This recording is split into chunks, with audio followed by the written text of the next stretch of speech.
I had a surfing experience that was life-changing in many ways. As soon as I paddled out, the first set wave came, my lee snaps. I was wrecked. I had fallen into this really hyper state of fight or flight that I have never been in before. Hi, welcome to Entrepreneurs in Recovery Podcast. Today is a special episode. This is the second solo cast ever that I've recorded.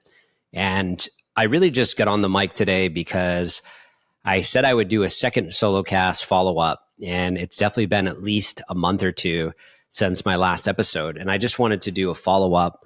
I don't even remember half the things I said in the last one because I didn't have an agenda. I didn't write it down in Apple Notes. I just came on and started talking. And I think today where I'm going to start off with, and by the way, if you're listening to the show, go ahead if you can and like and subscribe on YouTube. And if you wouldn't mind leaving a review on Spotify or iTunes, really appreciate that. It helps people to find the show. So with that said, I want to start off with an experience that I had recently. And again, this is a continuation. So if you want to hear the first episode, listen in first. That may or may not help you. It was, I think I called it the first 100 days in Costa Rica. Now we're approaching almost 6 months in Costa Rica. And so I want to start off with a story. And the story is about an experience I had. And you know, as this story integrates more, I realize as I talk to more surfers and people, maybe I'm being dramatic in the story, but maybe I'm not. So about 4 weeks back, and this is before the keynote speech that I had mentioned on some of my previous podcasts that I would come on and talk about, which I will in this episode. Right before the keynote speech I had in Indiana, I had a surfing experience that was incredibly life-changing in many ways.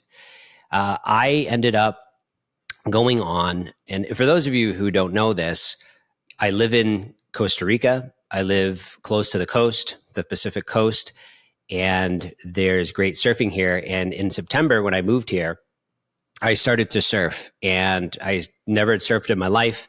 Took some lessons, took my licks, lots of, getting wrecked. And, my personality is sort of, if you didn't already know this, is sort of an all-in personality. And, you could say that served or not served me when I was going through the hardcore drug addiction days in my early 20s. I was still kind of an all-in person then. But as I came into the recovery process, the all-in has helped me in some ways. And in some ways it's, could come close to costing me my life, which is the story I'm about to tell you. So I had been surfing for several months, and I was actually on like a 6-day in a row surfing streak. And I typically surf for an hour, maybe 2 hours, sometimes more. And I was really confident because I had been surfing on my surfboard. And it's a bigger board. For those of you who don't surf, it's a longer board. And I ended up dinging the board. So I got a chip on the board, and I didn't want to stop surfing. And I had a friend here who's like a 7-day-a-week surfer in his 60s. And we were just on this streak. So I brought my board in to be fixed. And I had a backup board that my friend gave me to use when he was going back home. He let me use his board, which is a much smaller, much lighter board. And I decided the next day I would go surfing with his board. And I told myself I wouldn't go past the whites, which just means the smaller waves before you get to the big set waves past the break. And for about 30 minutes, I was surfing these waves, these smaller waves. And what ended up happening was 30 minutes in, I got confident. I got a little cocky. And I said, I'm going to take this board out past the break. And there was about 4 surfers out there. There was no one on the beach. It was kind of an unusual day. It was just the time of day where there just wasn't a lot of people. We were on a more private part of the beach.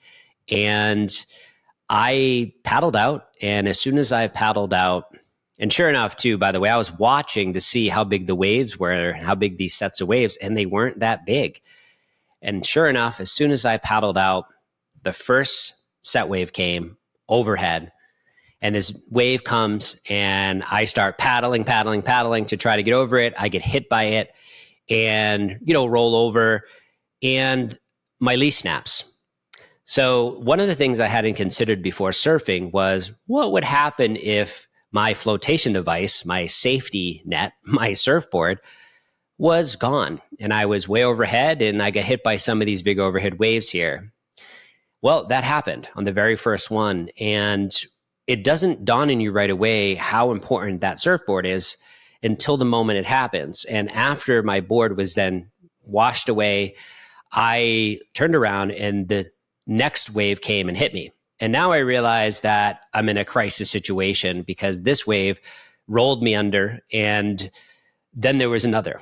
And this is when I started to take on water. And instead of kind of going to this, oh, let me save my life, I went to, oh my God, I'm going to die. And I started panicking and I started to breathe and I started to take in more water. And it became like this, if those of you who have asthma, and I really don't have bad asthma anymore, but my asthma even started to kick in. I started to have a real hard time breathing. And what ended up happening was after a few more of these waves, I started to just fall into this place. And it's a place that I have fallen into with psychedelic medicine at times at certain doses, or a place that I have got into with meditation, or even just being in nature, this place of heart-brain coherence almost in the midst of what could be a tragedy.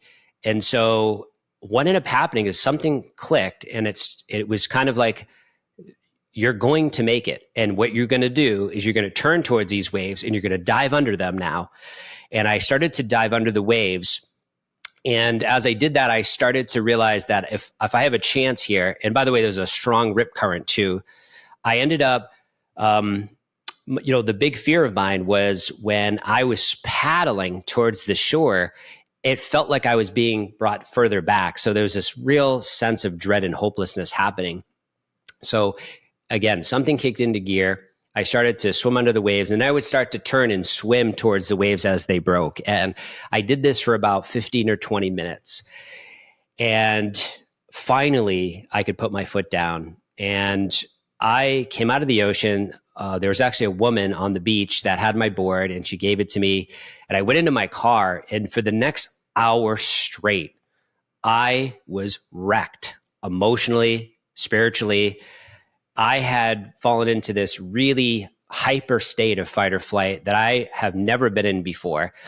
And I couldn't seem to get out of the state. And I just sat there and I let my nervous system calm, but it just seemed to have the most dreadful thoughts. And after about an hour and a half, the person I was surfing with came off and came to find me. And by that time, I had started to kind of make rational sense of what had happened.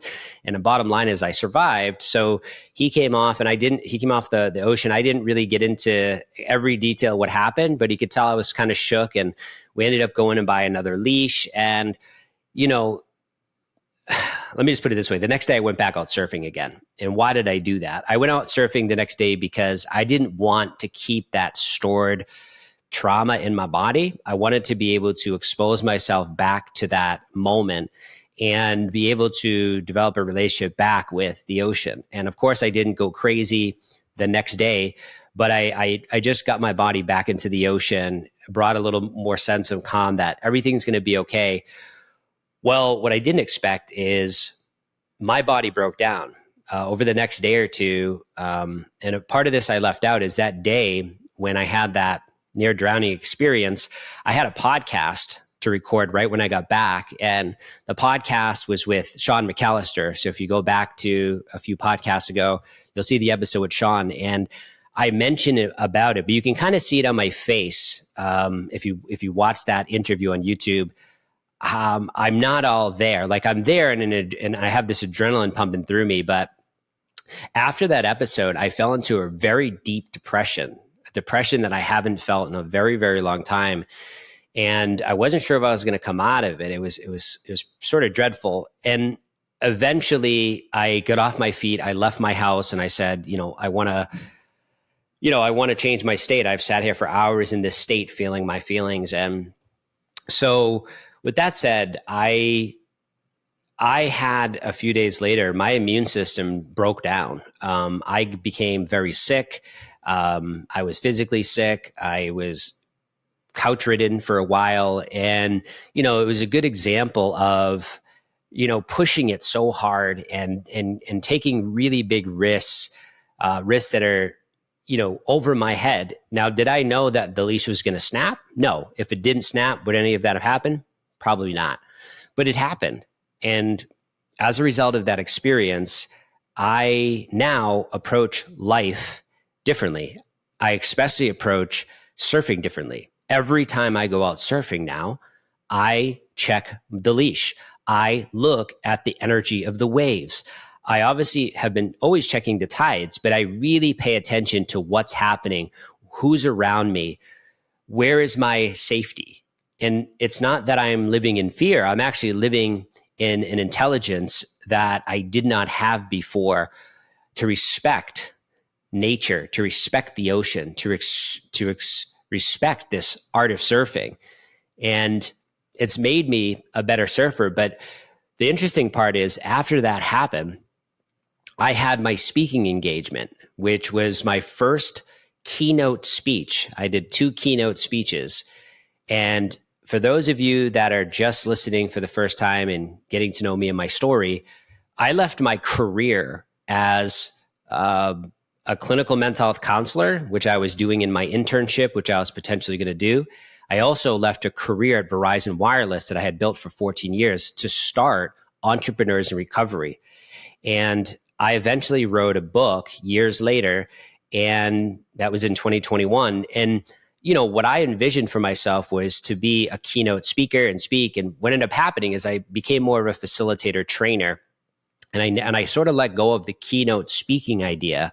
I was speaking 1,000 times in different recovery meetings and recovery settings, but never as a paid keynote. And what ended up happening is this organization, Clark County Cares, reached out to me and said, our keynote speaker has canceled and we would like you to speak, which was a great honor. And what they might have not, what they probably don't know, is that I actually didn't want to leave Costa Rica, even though that was an opportunity for service, and it was even a paid keynote. I didn't want to leave Costa Rica. And then once I had the call with them, I knew I had to do it. It was aligned with my heart. I knew I had to do it. And so, I don't remember how many days after the keynote was from the near-death surfing experience, but when I went out for the keynote speech, I was obviously in a state still of integrating that near-death experience. And, for those of you who have done psychedelics and have done, big psychedelic experiences, that there is oftentimes an experience of life before death, or not life before death, but death before death, like having those experiences, those near-death type experiences on big medicine. And this is not to say this is good or bad. This is just to say that was part of that surfing moment when I just kicked into the survival mode. I believe that my experiences with the medicines that have shown me this different and these different experiences of the ineffable of life that's indescribable, I believe that was part of what also kicked into gear during that experience. So here I am. I'm now speaking, and this speech, what they asked me to speak on was my book, the book that I wrote called If Not You, Then Who, which has a model in there called Fears. And this Fears model is a breakdown of everything I learned in my, up to that point, 15, 16 years into my journey of healing my nervous system, healing from addiction, healing from all these experiences. And I got to speak on it for the first time. So part of my message here today is I am going to really, really recommend that if you're on this journey of pursuing your purpose, you are looking to bring your work into the world, have some patience. It took 4 years for that book to then get in the hands of someone who said, we want you to speak on this book as a paid keynote speaker. And at times, if you're forcing things, and many times I was sort of like, how do I get myself out there to speak, and pushing and pushing? When I let go and I started to really take care of my self-care, really take care of this nervous system that I've spent 20 years investigating, that's when the opportunity came. And here I am speaking in front of all these people, and I'm speaking about my journey of addiction recovery, mental health recovery, the journey of the nervous system.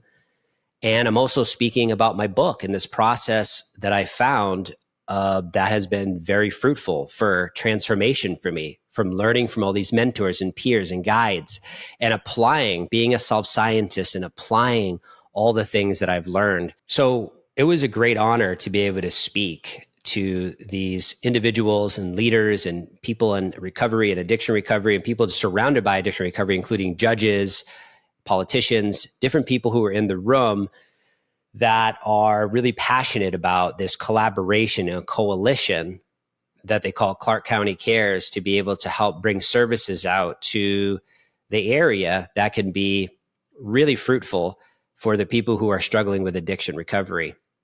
And so I spoke, and, no one had, I had a plan to talk about this near-death experience of surfing during my keynote, and I sort of just got lost in the moment, and I didn't bring it up. It just wasn't important until the second keynote I did.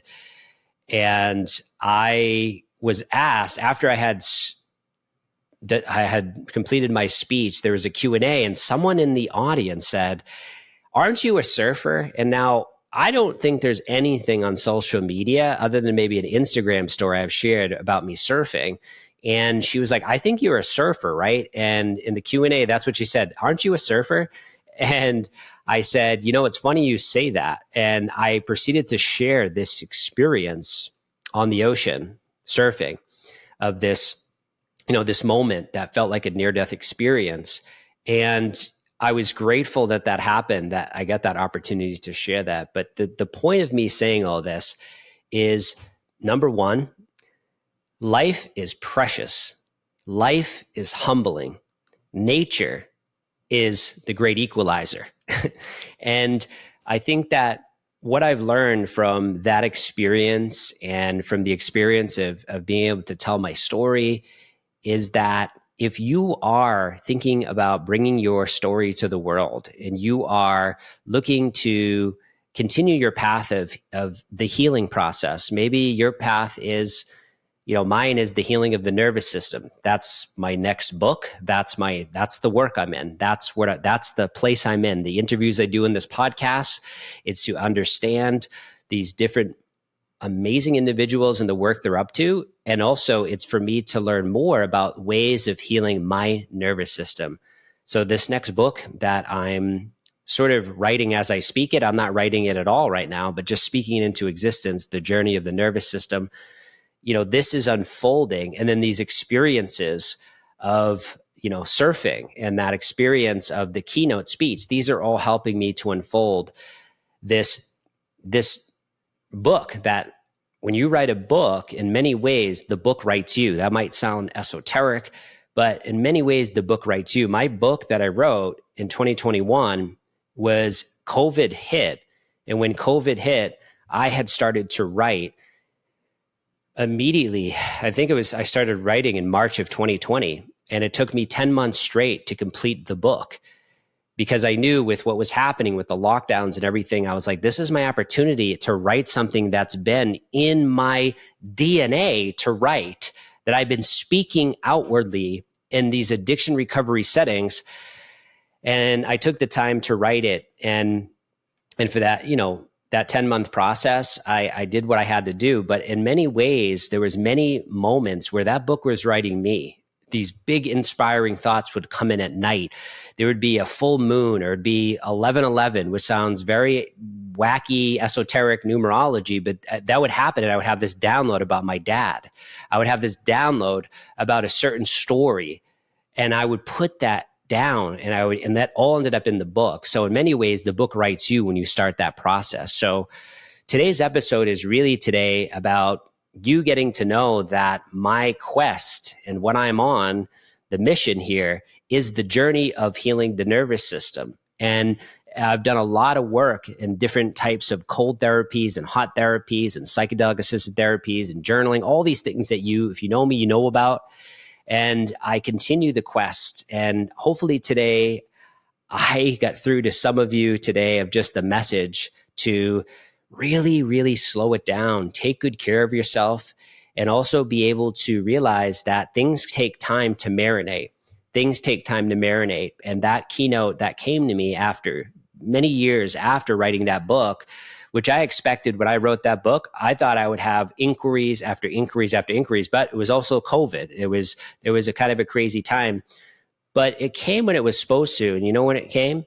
It came when I let go. You know what happened when I was at Verizon and I wanted to win the highest award in the company and I worked my tail off to get to that goal? It didn't happen. And as soon as I let it go, it happened. Literally the year after I let the goal go, it came to me. So maybe the message here isn't about goal setting, and maybe it's about letting go, allowing things to happen. And in that process of allowing, of course, have your intentions of where you want to go, but make it an intention to have self-compassion. Make it an intention to be kind to yourself. Make it an intention to take great care of yourself. And with that said, I'm really grateful that this platform is here for me to speak.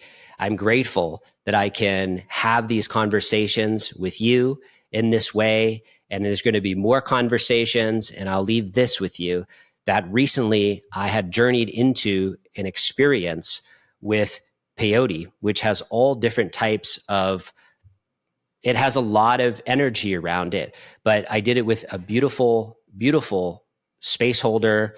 And I did it with beautiful people in this container. And the next episode that I record, I'm going to get into some of this.